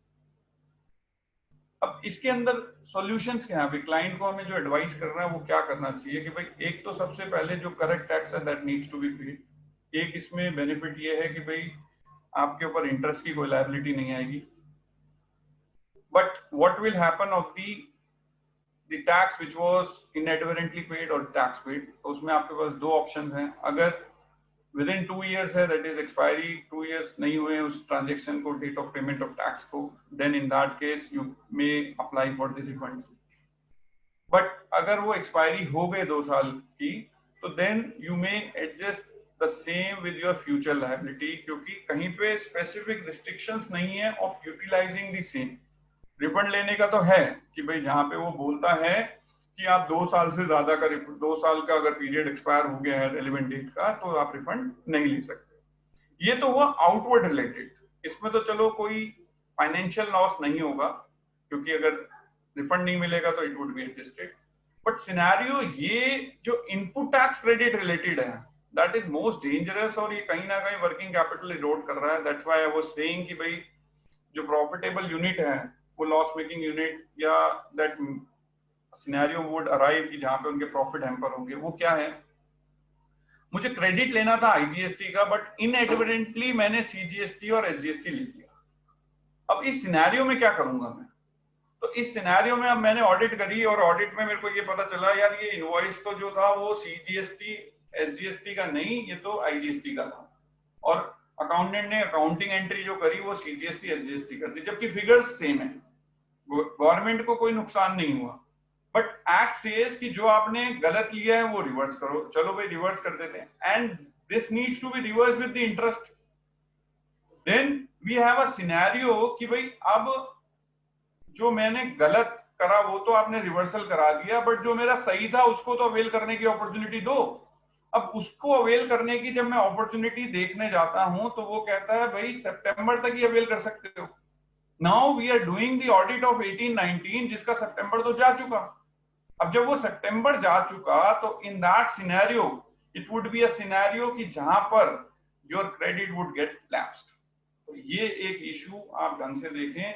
रीजन बीइंग ये है कि इवन इफ आज आपको पता चल भी जाएगा, it would be good rather than the same would be coming or identified by the department. Then in that case interest तो लगेगा ही लगेगा, प्लस पेनल्टीज भी आपके ऊपर कहीं ना कहीं इन्फोर्स हो जाएगी. तो इस इश्यूज को आप ढंग से देखिएगा, क्योंकि इसका डायरेक्ट फाइनेंशियल इंपैक्ट आपके पास आ रहा है. लास्टली एक्सपोर्ट्स रिलेटेड एक प्रिकॉशंस मैं आपको दे रहा हूं, क्योंकि एक्सपोर्ट्स की जब ऑडिट्स करी तो there were an number of ambiguities. Export क्या है कि भाई एक्सपोर्ट यही नहीं है कि जब हमने इनवॉइस बना दिया वो एक्सपोर्ट मान लिया जाएगा. एक्सपोर्ट ये नहीं होता. एक्सपोर्ट अगर गुड्स की बात करूं तो गुड्स के सिनेरियो में वो बोलते हैं कि भाई जब आप इंडिया से बाहर गुड्स ले जाओगे, that date will be considered as date of export. तो एक्सपोर्ट वो तब क्वालिफाई होगा. प्लस एक्सपोर्ट ऑफ सर्विसेज क्या है? एक्सपोर्ट ऑफ सर्विसेज सिर्फ ये नहीं है कि आपने इनवॉइस बना दिया. एक्सपोर्ट ऑफ सर्विसेज तभी मानी जाएगी जब आपने कंडीशन जो 226 में दे रखी थी आईजीएसटी एक्ट के, वो सारी सेटिस्फाई करेंगे तभी आपका एक्सपोर्ट ऑफ सर्विसेज कहलाएगा वो.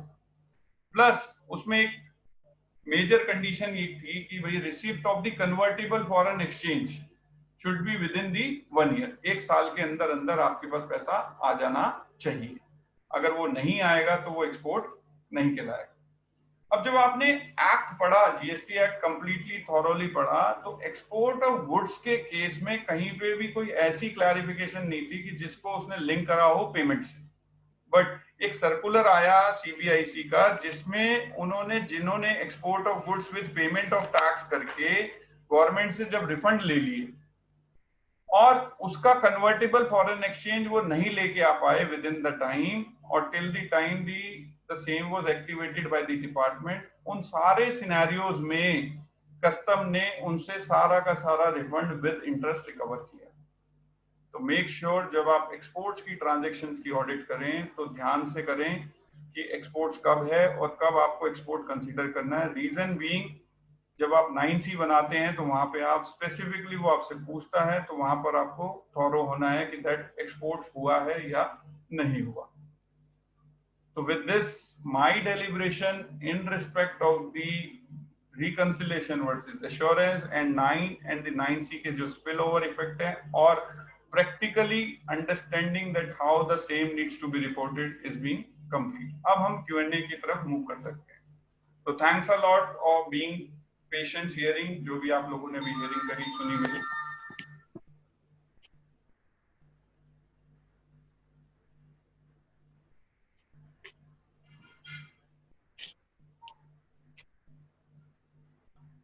we can start with the Q&A.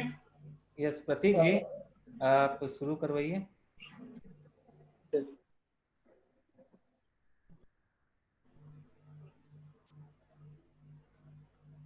The first query which we have is, if a client has filed the wrong GSTR 3B return and corrected in the GSTR 9, shall they will be required to pay the tax dues to wrong filing of the GSTR 3B? Or though if there is amendment options in the 3B, will there be any liability or not? The query was received from Anish Agarwala. Anish जी की query ये है कि if a client filed wrong GSTR 3B, correct GSTR 9, shall we need to pay tax due to wrong filing of GSTR 3B? Though if there is amendment option available for 3B, there will not be liability. तो अनीश जी मैंने अपनी जो presentation start करी थी कि अगर आपने 3B में कुछ गलत भी डाल दिया है बट जो एक्चुअल फैक्ट्स हैं या जो डेटा है या डॉक्यूमेंट्री एविडेंस है वो कह रहे हैं कि लायबिलिटी नहीं है, तो in that case you are not suppose to pay any liability. The second one is from Rohit Agarwal. He has a query that ITC taken as per 2A in the financial year 18-19, but the claim was rejected by department, stating that the said invoices were bogus and fake. Can we rectify this error in GSTR 9 and pay the concerned amount taken drawing via DRC 03 along with the appropriate interest? Will it be able to sustain from the department, or any else measure has to be taken down? तो again जो हम वहां गए थे, instead we should know कि भाई actual fact क्या था. अगर फैक्ट जो इन्होंने बोला it was bogus in scenario, then in that case एक चीज हमें ध्यान रखनी पड़ेगी कि जो सेक्शंस हैं 73 और 74, 73 कहता है कि भाई पेनल्टी तब नहीं लगेगी जब विलफुल इंटेंट नहीं था आपका. भाई अगर विलफुल इंटेंट से अगर कोई काम कर रहे हो, आप जानबूझ के कोई काम कर रहे हो, तो then in that case the penalty would be levied. अब आपने कोई बोगस परचेज करी और that is being identified by the department, in that case yes you should pay the taxes and the interest. Penalty लगाने के लिए he will be giving you the proper opportunity, and in that time you may submit your reply and justifying that why the same has been happened. But एक clear cut ये answer देना कि इसमें penalty नहीं लगेगी, it would be a difficult thing, क्योंकि facts ये कह रहे हैं कि कहीं ना कहीं there was a concealment, there was an intent to do the fraud. Okay, thank you. A third query which we have received is from Sonam Jaluka. He is asking, what is the difference arising in previous year has been adjusted with ITC and not paid through cash ledger? Will it be shown in table 11? Query कैसे समझ में आएगी? What is the difference arising in previous year has been adjusted with ITC? अब इसमें जो situations हैं वो हमें ये समझना पड़ेगा. एक तो मेरी आउटवर्ड टैक्स लायबिलिटी थी जिसको मैंने पे कर दिया next year with the adjustment of the ITC, एक तो वो सिनेरियो है. तो इन दैट केस जो टेबल 10 और 11 है वो इनकॉर्पोरेट हो जाएंगे. बट अगर मैंने लास्ट ईयर एक्सेस आईटीसी ले लिया था, 1 लाख लेना था, 1,10,000 ले लिया और 10,000 की अगर कोई एडजस्टमेंट करी, तो that will not B reported in table number 10. Next one is from Saurabh Kumar. ITC pertaining to financial year 17-18, which has been claimed in financial year 18-19, respectively. Will it be auto-populated in table 6A of GSTR 9 of the concerned financial year 18-19? How to exclude such ITC since the same is related to financial year 17-18? I hope जो table 6B और table 6M का जो मैंने अपने deliberation में use करा था, that would cover, but क्योंकि क्वेरी पूछी है तो I must answer that. तो ये डिफरेंस रहेगा इन टर्म्स, क्योंकि 17-18 का जब आप 18-19 में लोगे तो in this you need to take a call which school of thought you want to go in. that at 6B के साथ जाएंगे तो 6B में अगर जाएंगे या 6M के थ्रू जाएंगे, या थर्ड सिनेरियो जो चल रहा है that says that don't do anything in this annual return. उन तीनों सिनेरियो में अगर मैं 6B के साथ जा रहा हूँ, even if the difference is coming, I will be giving the complete reconciliation. Let them ask for the difference. Instead of not doing anything, it will be a suicidal. Next one is from Manoranjan Barikji.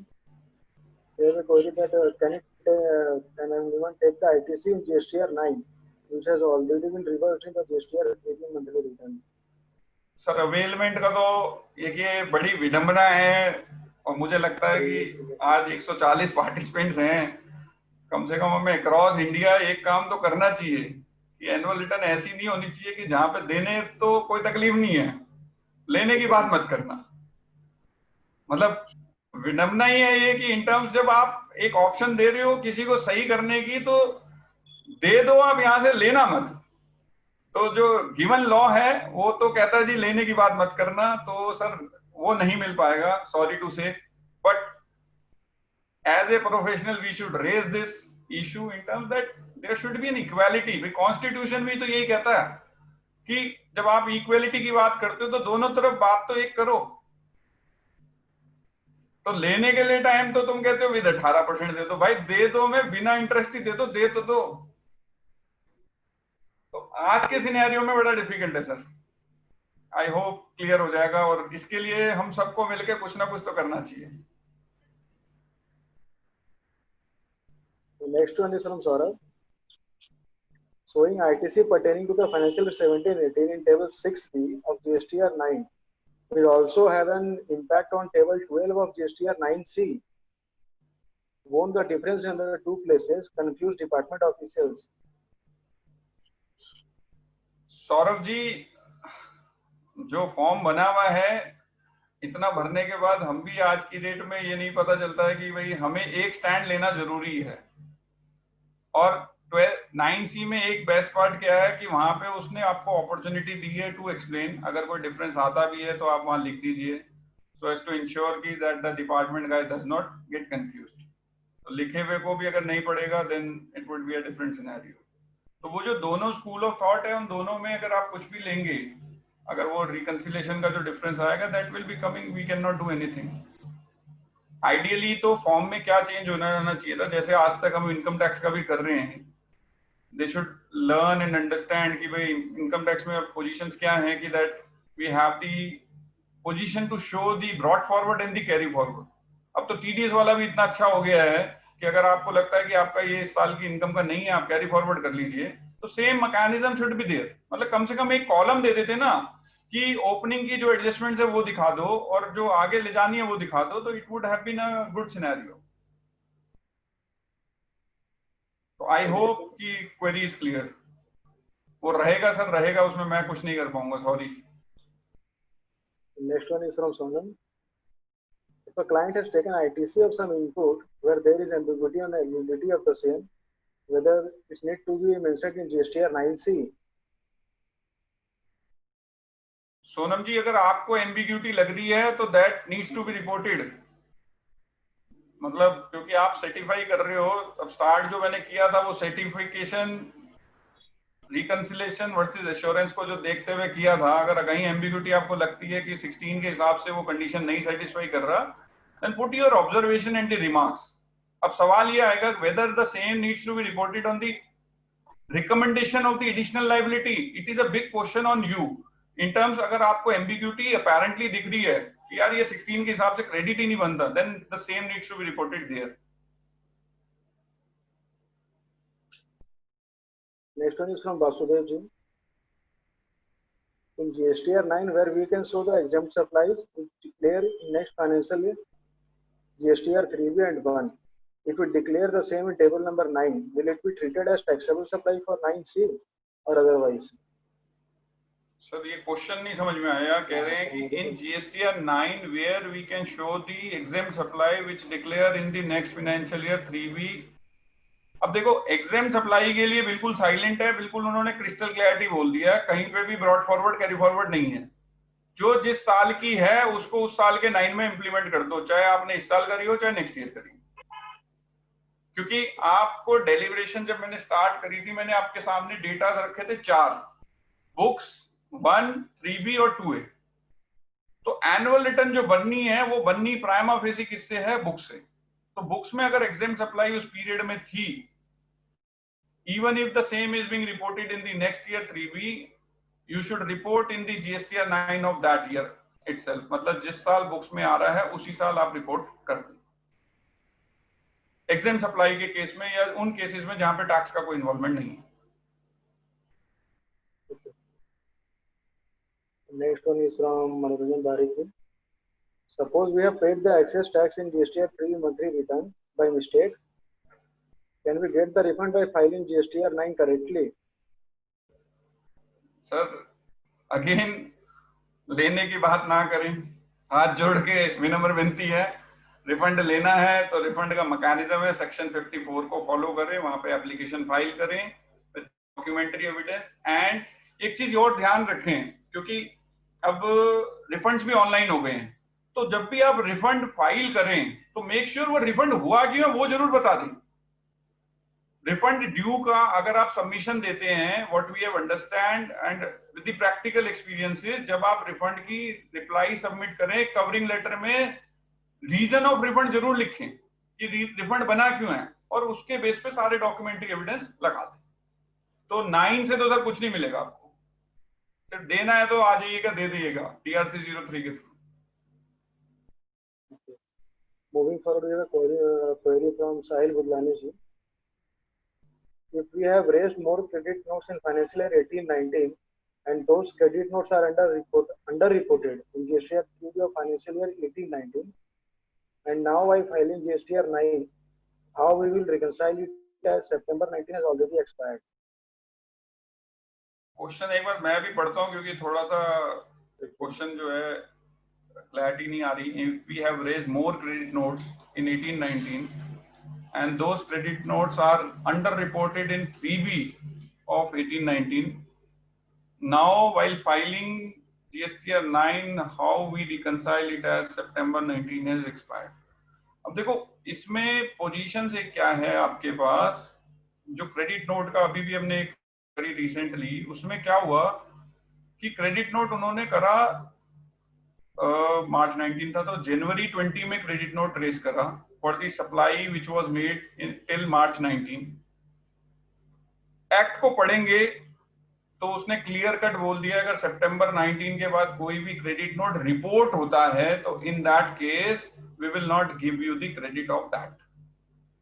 अब इनके case में अगर GSTR 1 इन्होंने timely भर दी but उसका impact अगर 3B में नहीं लिया, तो then in that case the probability is that or high chances are there that they will be able to get the benefit. But अगर इन्होंने GSTR 1 ही नहीं भरी तो in that scenario वो मिलना थोड़ा सा डाइसी है। Okay.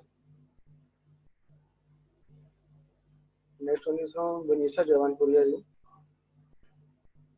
What needs to be done for difference in GSTR 2A figures as per annual return, which is auto-populated, and GSTR 2A figures downloaded to the portal? Pray to God and do daily in morning and evening, write to the CBIC if that happens. और 9C जब बनाए, अगर 9C है जिसके अंदर 9C बनाए तो government ने क्लैरिफिकेशन दे दिया था कि that you upload the reconciliation, कि जो दोनों पोर्टल का 2A versus the actual 2A जो एनुअल रिटर्न में आ रहा है, अगर उसमें कोई डिफरेंस है, क्योंकि ब्यूटी क्या है एनुअल रिटर्न की, जो आपको दे रहे हैं वो ये भी नहीं देते कि इनवॉइस वाइज दे दें कम से कम, ताकि पीछे जाके देख तो ले भाई ये फिगर बनी कहां से है, और अंधेरे में reconciliation it's a difficult task. तो pray to god that these kinds of glitches are being resolved, क्योंकि संजय जी ने तो पहले ही बोल दिया था, बाकी सब ठीक है, बस टेक्निकल ग्लिच आप संभाल लो। Next one is from Sagar ji.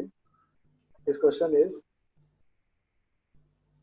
regarding a practice followed by the client where they regularly amend their returns GSTR 1, reducing the sale amount and GST to force his debtors to pay up, and then he again corrects it. How to suggest him against the? ये संजय जी भी smile कर रहे हैं तो मैं तो ball pass कर देता हूं संजय जी की तरफ। संजय जी आप इस पे थोड़ी सी रोशनी दीजिए, मैं नहीं बोल पाऊंगा कुछ भी। Question is regarding practice followed by my client where he regularly amend his GSTR 1, reducing the sale amount and GST to force his debtors to pay up and then he again corrects it. So this is the wrong practice, and इस wrong practice का तो कोई जवाब हो भी नहीं सकता है. तो ये जो टेक्निक है, ये to get the early recovery they are doing. तो अब पता नहीं, मतलब इसका आंसर मेरे पास नहीं है क्योंकि मैं कभी कम अक्रॉस हुआ नहीं ऐसा सिचुएशन. तो I am sorry to answer anything. और बाकी जो संजय जी ने बोल दिया, it is acceptable to me also. हमें आगे बढ़ना चाहिए लगता है. जी sir. Next from Manish. If we need to reverse any credit, how much interest we need to pay on the same? Is it 24% per annum or 18% per annum? जो आपका scenario था सर 24% के साथ जाइए, क्योंकि वो फ्रॉड का इंटेंट था. बट आप ये भी कर सकते हैं, कभी जो हाई कोर्ट का जजमेंट आया है जहां पे वो बोलता है कि भाई जब शोकोज आएगा तभी इंटरेस्ट देना है, तो you can take that stand also. But 18% तो मिनिमम दे ही दीजिए. 6% अगर मान जाए तो बढ़िया है, अदरवाइज देने के बाद तो कुछ नहीं मिलेगा आपको. क्योंकि जो 24% की कंडीशन है वो बहुत स्पेसिफिक है कि डिपार्टमेंट आपको बताएगा, आपने अगर टाइमली नहीं जमा कराया then in that case 24% activate होगा. तो 18% के साथ जा सकते हैं विद टेकिंग द रिस्क कि अगर 6% बाद में आया तो यू मे डिपॉजिट, क्योंकि आज करा दिया तो रिफंड लेने के चांसेस तो खत्म हो जाएंगे. Moving forward, it seems last query of the day from Sonal ji. In case of a hospital having a medical store, GST is applicable only on the medical stores. So should we declare the gross receipts of the hospital or only the taxable receipts? तो exempt supply एक defined है, वो इतनी wider defined करी हुई है act में, that includes non taxable supply, non GST supply, not leviable, सब कुछ उसमें आ जाता है. तो इफ वी सी दैट, तो then in that scenario that same need to be reported. Just like in the alcohol business we also report कि भाई जो alcohol even if the same is outside the GST ambit, but जब 9 बनाते हैं तो we are reporting that. तो मेरे हिसाब से रिपोर्ट करना पड़ेगा. हमें लग रही है ऑलमोस्ट हमने ऑल क्वेरी को पुट अप कर लिया है. लास्ट है, ये भी कर लीजिए sir. I think it's a repeat run. What needs to be done for difference in GST at 2-way, which is auto-populated in annual return, and GST at 2-way, which is downloaded from portal? ये तो हो गई. Oh, ये repeat है. तो मेरे ख्याल से सारा Q&A कंप्लीट हो गया हमारा. मोहित सर. जी सर, अगर आप अलाउ करेंगे तो DRC 07 से रिलेटेड क्वेश्चन है. पूछ लीजिए, अगर पता होगा तो अभी दे दूंगा, नहीं तो I will come back. Sir आज यही पढ़ के आया था सर. नहीं, पूछिए सर, पूछिए. सर DRC 07 में किसी क्लाइंट को नोटिस दिया गया और 20,000 की से पेनल्टी लगाई गई. क्लाइंट ने कैश डिपॉजिट कर दिया, बट एक मिस्टेक क्या हो गई कि DRC 03 में वॉलंटरली पेमेंट से उसको एडजस्ट कर दिया और जो नोटिस आई थी वो ऐसे एडेंडम लगा दिया गया. अब डिपार्टमेंट बोल रही है कि चूंकि आपने इसको वॉलंटरली में DRC 03 में डाल दिया है तो आपको इसकी क्रेडिट नहीं मिलेगी. तो क्या कोई रेमेडी है इसकी रिवर्सल की, या रेमेडी अवेलेबल है? रेमेडी देखो, पहली रेमेडी तो क्या है, जो आपने 7 की बात करी, क्योंकि अब 7 का मैटर्स आने लग गए. अब सबसे पहले वो जो 7 में जो उसने भाई साहब ने किया है, क्या उसका शो कॉज नोटिस और ऑर्डर है प्रॉपर आपके पास? हाँ, प्रॉपर है सर. मतलब वहां पे कोई एम्बिग्यूटी नहीं है? नहीं, वहां कोई एम्बिग्यूटी नहीं. ठीक है. अब आपसे क्या हो गया कि भाई वो वॉलंटरी में जमा कर दिया गलती से, जो कि जमा होना था against the taxes, against the order. तो yes. उसमें आप DRC 03 का भी रिफंड ले सकते हो. और उसको करने से पहले एक आप एप्लीकेशन जरूर मूव करो कि that same has been deposited. और एक अभी रिसेंटली एक जजमेंट आया हुआ था जो हम ई-वे बिल में यूज हो रहा था. ई-वे बिल में उसमें क्या हुआ था कि भाई टैक्सेस मैंने गलत जमा करा दिए, CGST SGST करा दिए इंस्टेड ऑफ IGST. तो उसने हाई कोर्ट में चैलेंज किया और रिक्वेस्ट करी कि भाई मैंने टैक्स तो आपको जमा कराई दिए हैं. तो इट इज इमैटेरियल कि I में हुआ हो या C में हुआ है, you make an arrangement where you do the adjustment of the same. तो आपका केस तो थोड़ा स्ट्रांग और है. रीजन क्या है, उसमें तो सिर्फ एक क्लैरिकल मिस्टेक हुई है जहां पे वॉलंटरली इंस्टेड ऑफ ऑर्डर के अगेंस्ट कराने से बढ़िया जो है तो मेरे हिसाब से आप एक एप्लीकेशन मूव करें उसको कि भैया तू इसको रिजेक्ट कर, and then you fight it out.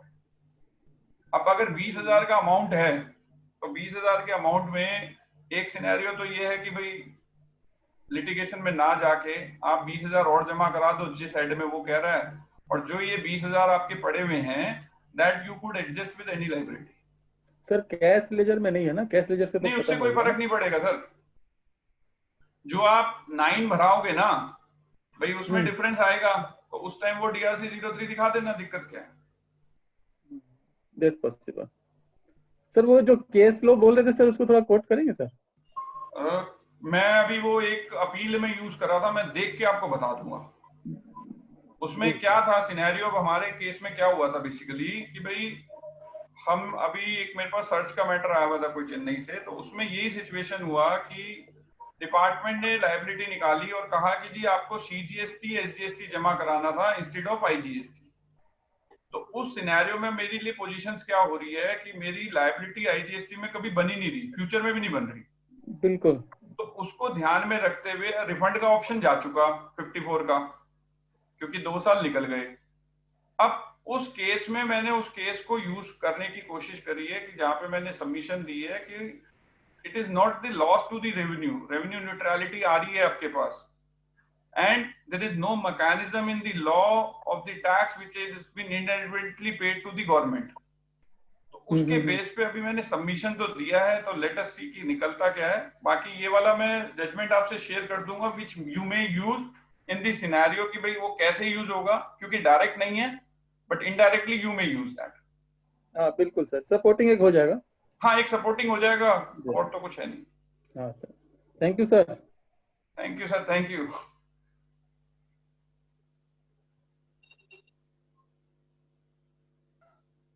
Any other query from any of our members? Please go ahead. I think chat box में एक query है from Pankaj Agarwal, CA Pankaj Agarwal. Okay.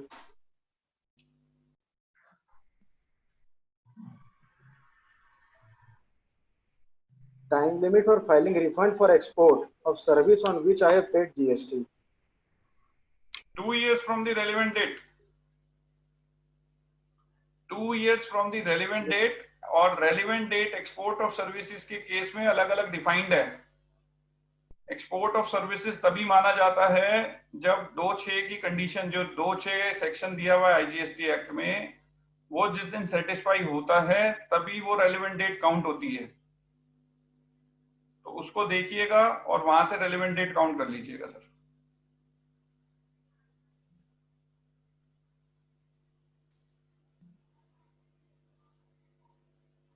Hope all the queries will be resolved.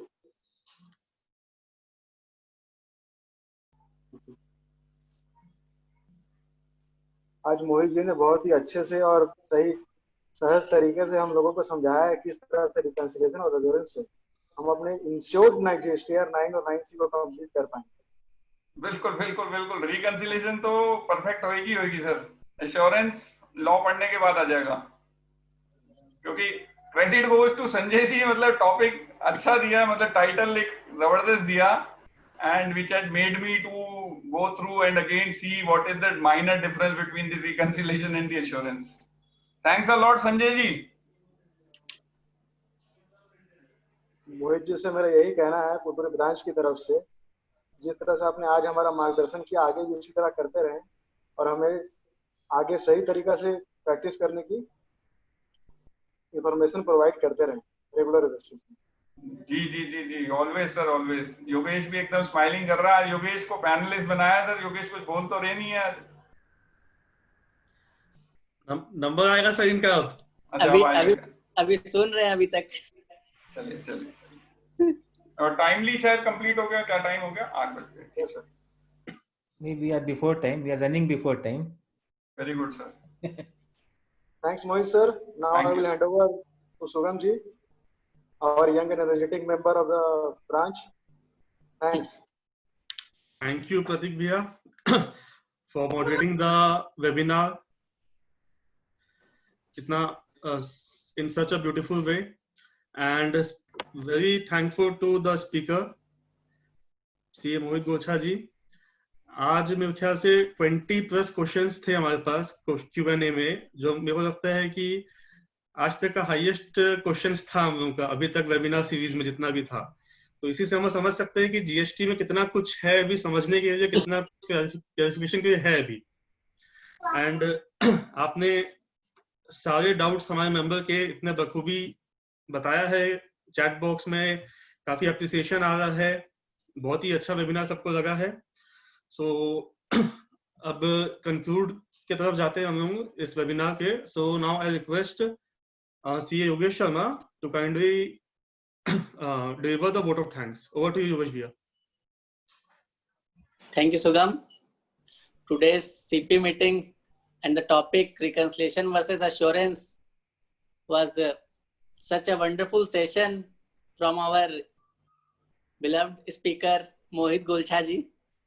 So this session cleared our lots of queries and doubts on GSTR 9 and 9C, and I believe it will be really helpful for all of us for filing 1819 GSTR 9 and 9C.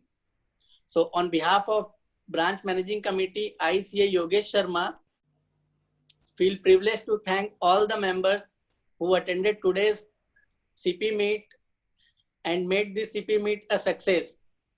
I also thank our speaker CA Mohit Golcha Bhaiya for his great deliberation and clearing all the queries of the participants.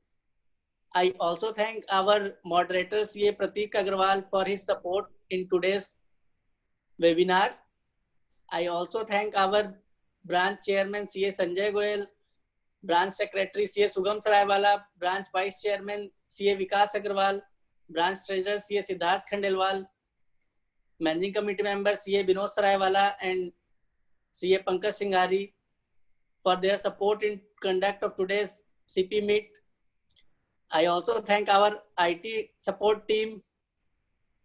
And last but not the least, I thank Almighty God for giving us blessing of good health, wisdom in this tough time. I thank you all. Over to you, Sugam. Thank you, Yogesh Bhaiya. Now time for signing off. Hope to see you again in next week webinar. Thanks a lot. Thanks a lot. Good night. Thanks a lot, Good night, Jamshedpur all of branch. you. Thank you so much. Thank you, sir. अपना PPT अब share कर दीजिएगा। जी जी जी जी जी